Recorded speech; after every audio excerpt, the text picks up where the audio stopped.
Cell A1 में bold blue text में एक सिंपल टाइटल था, रिया वेडिंग बजट 2024.xlsx।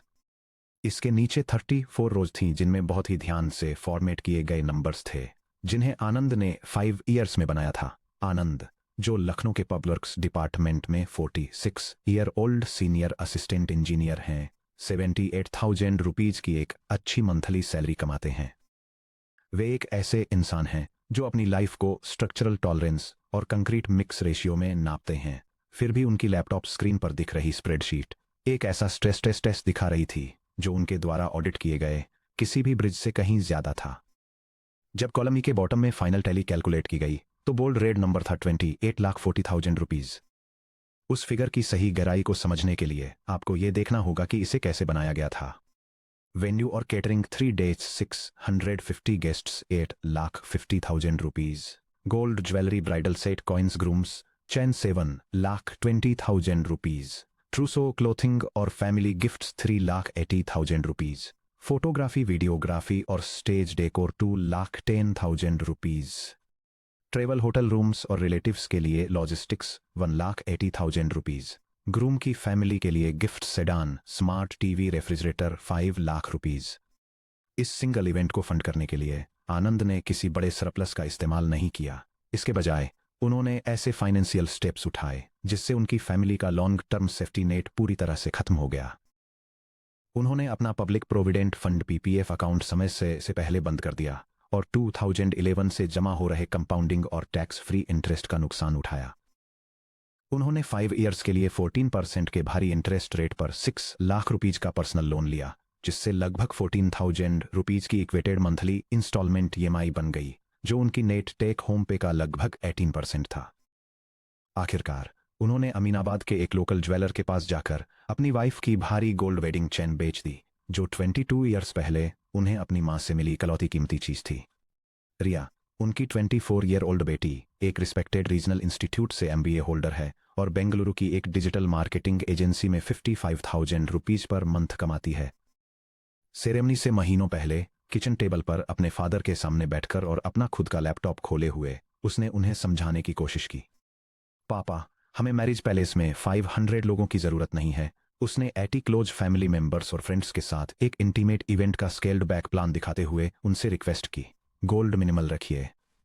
आप जो पैसा बोरो कर रहे हैं उसे इक्विटी इंडेक्स फंड में इन्वेस्ट करते हैं या घर के डाउन पेमेंट में हमारी हेल्प कीजिए। एक वीकेंड पर अपनी 3 ईयर्स की इनकम क्यों खर्च करना। आनंद ने उसकी तरफ देखा। उनकी आंखें दशकों के अनलिखित सोशल ऑब्लिगेशंस के बोझ से भारी थीं। उन्होंने धीरे से उसके लैपटॉप का लिड बंद कर दिया। समाज में रहना है तो समाज के हिसाब से चलना पड़ता है, उन्होंने शांत आवाज में कहा। अगर हम समाज में रहते हैं तो हमें समाज के रूल्स के अकॉर्डिंग चलना होगा। Section break. The economics of the wedding industrial complex. Anand की स्टोरी कोई आउटलायर नहीं है। यह अर्बन इंडियन मिडिल क्लास के लिए स्टैटिस्टिकल बेसलाइन है। पूरे देश में एक एवरेज इंडियन फैमिली अपने बच्चे की शादी पर अपनी टोटल एनुअल हाउसहोल्ड इनकम का 2 to 5 टाइम्स खर्च करती है। दुनिया की किसी भी दूसरी मेजर ग्लोबल इकोनॉमी में कोई फैमिली 72 आवर्स से भी कम चलने वाले कंजम्पशन इवेंट के लिए अपनी लाइफ टाइम की एक्यूमुलेटेड कैपिटल का इतना बड़ा परसेंटेज लिक्विडेट नहीं करती। ये फिनोमिना उस सोशल टैक्स का अल्टीमेट एक्सप्रेशन है जिसे हमने चैप्टर 3 में एनालाइज किया था। मिडिल क्लास इंडिया में फाइनेंशियल डिसीजंस शायद ही कभी इकोनॉमिक वैक्यूम में लिए जाते हैं। वे सोशल सिग्नलिंग, एंसेस्ट्रल एंजाइटी और समाज से बेदखल होने के इंटेंस डर के कॉम्प्लेक्स वेब से शेप होते हैं। अपनी कम्युनिटी, कास्ट नेटवर्क और एक्सटेंडेड किनशिप ग्रुप के बीच एक फैमिली की स्टैंडिंग को एक हाई स्टेक्स 3-day स्पेक्टेकल में समेट दिया जाता है। The dual reality. आनंद की monthly salary 78,000 rupees, annual 9.36 lakh rupees. Riya की wedding cost 28.4 lakh rupees, approximately annual income का 3 टाइम्स। इवेंट को फाइनेंस करना, प्रीमैच्योर PPF लिक्विडेशन का रिजल्ट टैक्स फ्री कंपाउंडिंग का लॉस है। 14% पर 6 लाख रुपीस का पर्सनल लोन 5 ईयर्स के लिए पर मंथ 14,000 रुपीस EMI में रिजल्ट करता है। फैमिली गोल्ड लिक्विडेट करने का रिजल्ट इरिप्लेसेबल जनरेशनल वेल्थ का लॉस है। वेडिंग इंडस्ट्रियल कॉम्प्लेक्स इसी एंजाइटी पर फलता फूलता है। वेन्यू वाले अपने हॉल्स की प्राइसिंग इस सोच पर तय करते हैं कि पिता अपनी हैसियत से कहीं ज्यादा स्ट्रेच करेंगे। कैटरर्स 60 आइटम वाले बुफे इसलिए नहीं बेचते कि गेस्ट्स उन्हें खा सकें, बल्कि इसलिए क्योंकि एक लिमिटेड मेनू को कंजूसी या दूल्हे के पक्ष का डिसरेस्पेक्ट माना जाता है। जब कोई फैमिली एक वीकेंड पर अपनी 3 ईयर्स की नेट अर्निंग्स खर्च कर देती है, तो वे हैप्पीनेस नहीं खरीद रहे होते, वे सोशल गॉसिप से टेम्परेरी इम्यूनिटी खरीद रहे होते हैं। यह एक ऐसा एक्सचेंज है जहां असली मेहनत से कमाई गई वेल्थ को उन एक्वाइंटेंसेस से मिली फ्लीटिंग अप्रूवल के लिए ट्रेड कर दिया जाता है, जो आने वाले ट्यूसडे तक पनीर टिक्का का टेस्ट भी भूल जाएंगे। Section break.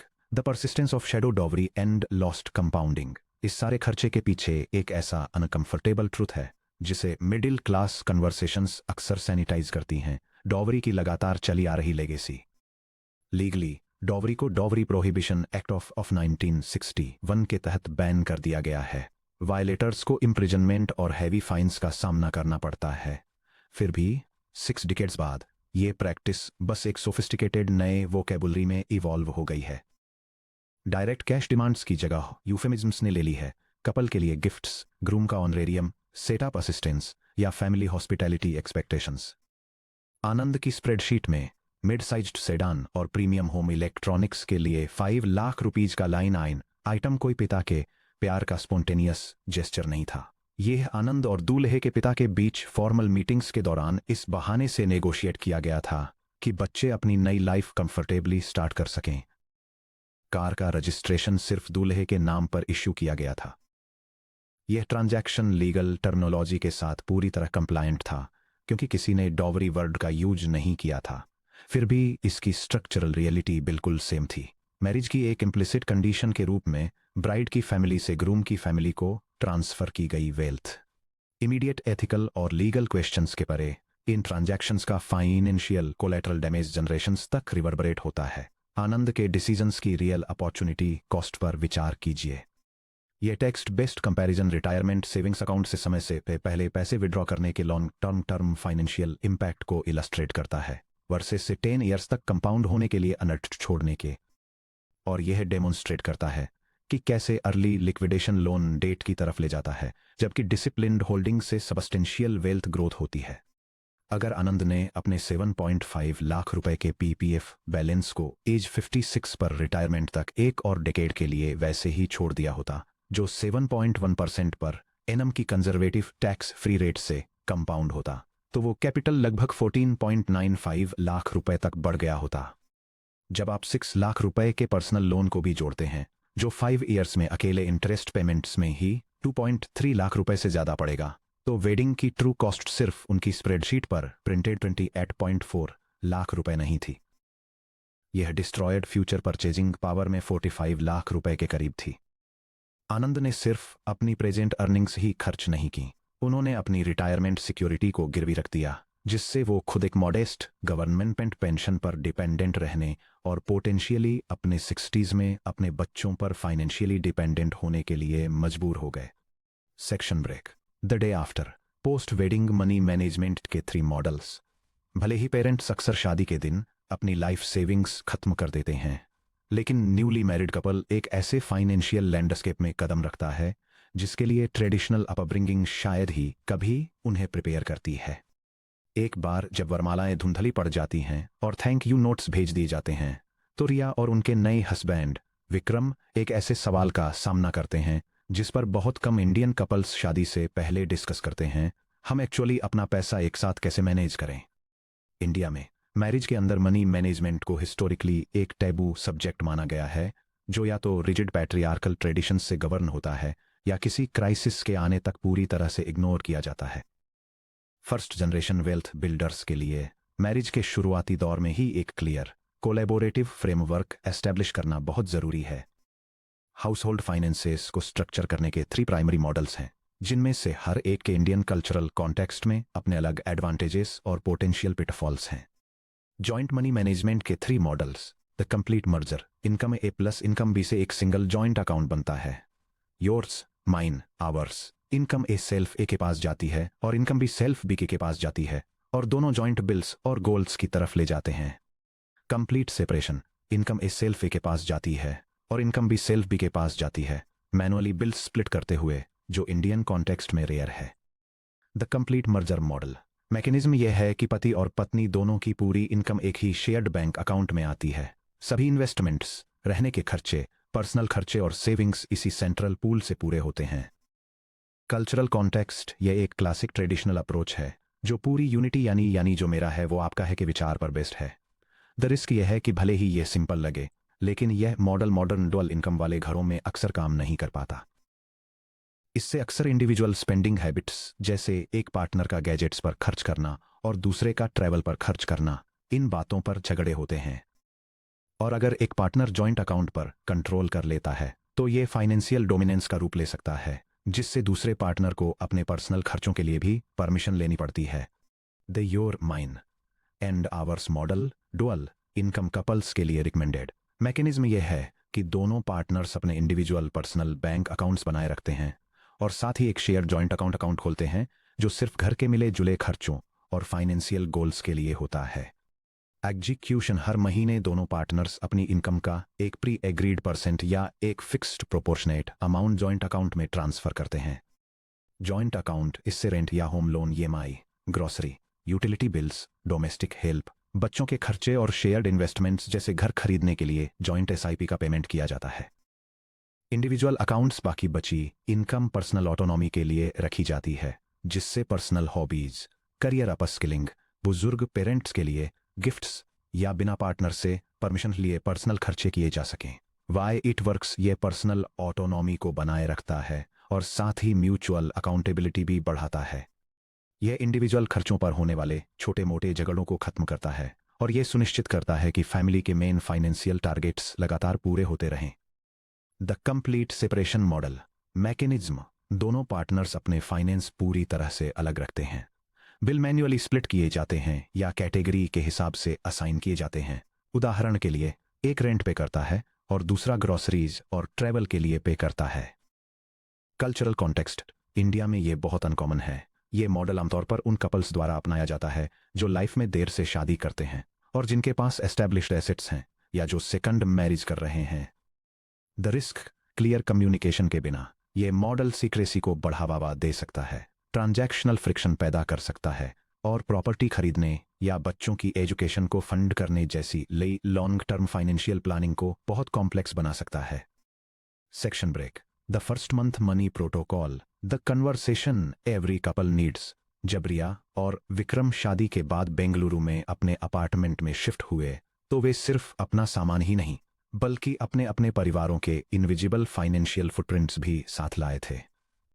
विक्रम की फैमिली ने सेलिब्रेशन के अपने हिस्से का पे करने के लिए रिश्तेदारों से 3 लाख रुपीज का इनफॉर्मल लोन लिया था और वे उम्मीद कर रहे थे कि विक्रम इसे अपनी मंथली सैलरी से चुकाएगा। इस बीच रिया अपने फादर के खत्म हुए पीपीएफ और पर्सनल लोन को लेकर गहरा गुस्सा महसूस कर रही थी, जो अब उनकी छोटी सी सैलरी को ड्रेन कर रहा था। इन अनकहे बोझों को कड़वाहट में बदलने देने के बजाय रिया ने शादी के अपने दूसरे हफ्ते के दौरान एक स्ट्रक्चर्ड कन्वर्सेशन पर जोर दिया। यह एक ऐसी प्रैक्टिस थी जो मेघना जैसे लोगों से इंस्पायर्ड थी, जिनसे हम सेक्शन 10.7 में मिले थे। मेघना ने अपने एडल्ट बच्चों के साथ बैठकर प्रिंटेड म्यूचुअल फंड स्टेटमेंट्स दिखाकर, हाउस होल्ड वेल्थ को सही से समझाकर और पैसों के बारे में ट्रांसपेरेंट कन्वर्सेशंस को नॉर्मलाइज करके उनके साथ एब्सोल्यूट ट्रस्ट बिल्ड किया था।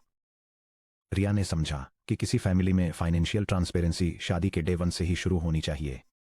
अगर आपकी हाल ही में शादी हुई है या जल्द ही शादी करने का प्लान बना रहे हैं तो अपने पहले महीने के दौरान एक फाइनेंशियल अलाइनमेंट कन्वर्सेशन के लिए 3 आवर्स निकालें। अपने लैपटॉप्स, बैंक स्टेटमेंट्स और क्रेडिट रिपोर्ट साथ लाएं। एक साथ मिलकर इन 4 क्रिटिकल स्टेप्स पर काम करें। The first month money protocol. Step 1, full disclosure. बिना किसी जजमेंट के सभी personal loans, credit card debts, educational loans और इनफॉर्मल फैमिली ऑब्लिगेशंस की लिस्ट बनाएं। स्टेप 2, एसेट और इंश्योरेंस ऑडिट। सभी bank accounts, provident funds, existing SIP और हेल्थ या लाइफ इंश्योरेंस पॉलिसीज को डॉक्यूमेंट करें। एक दूसरे को नॉमिनी बनाएं। Step 3, the ratio and system decision. एक फाइनेंशियल मॉडल सिलेक्ट करें, for example yours mine ours. एक non negotiable household savings target set करें, फॉर एग्जाम्पल कंबाइंड इनकम का 30%।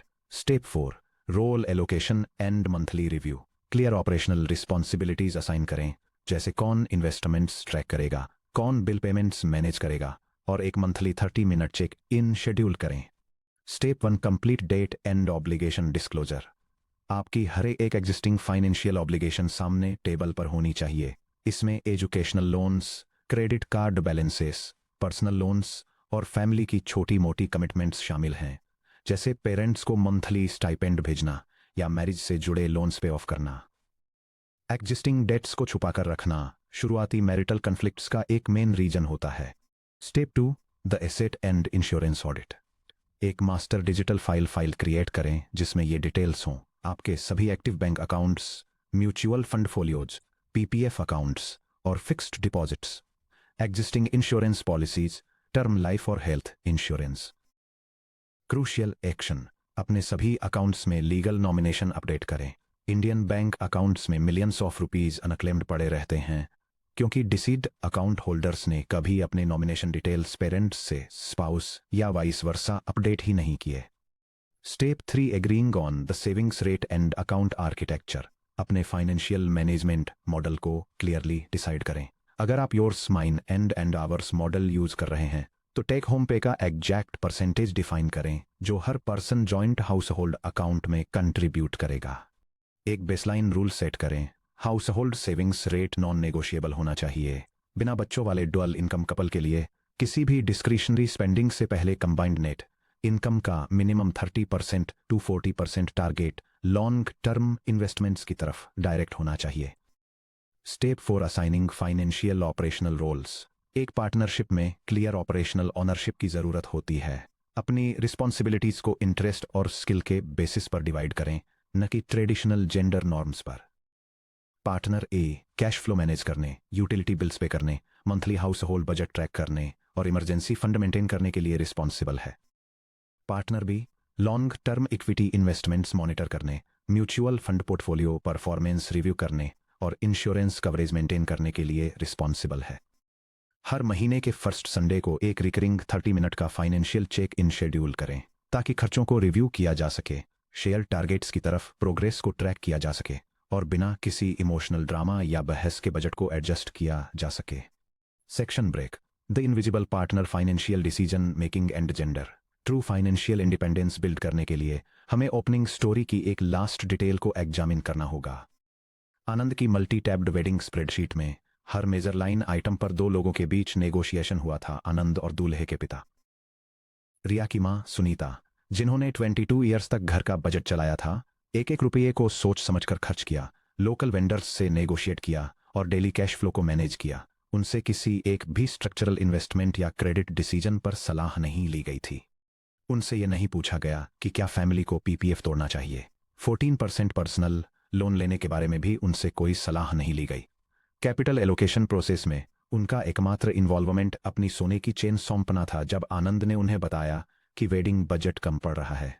सुनीता का इस तरह अलग थलग रखा जाना मिडिल क्लास घरों में कोई अनोखी बात नहीं है, ये लंबे समय से चला आ रहा एक स्ट्रक्चरल पैटर्न है। The household dynamics. Traditional model, daily cash flow और एक्सपेंसेस मदर या वाइफ द्वारा मैनेज्ड, लॉन्ग टर्म एसेट्स और डेट एक्सक्लूसिवली मेन द्वारा controlled. Result high operational work, zero financial authority या security. Equity model, daily cash flow और expenses jointly shared, long term assets और debt joint decisions, equal visibility. Result shared accountability, दोनों के लिए true financial protection. दशकों से middle class Indian घरों ने ऑपरेशनल मनी मैनेजमेंट जैसे groceries, school fees, domestic help की वेजेज और स्ट्रेटेजिक फाइनेंशियल कंट्रोल जैसे real estate purchase, equity investments, term insurance और डेट मैनेजमेंट के बीच एक बड़ा गैप बनाए रखा है।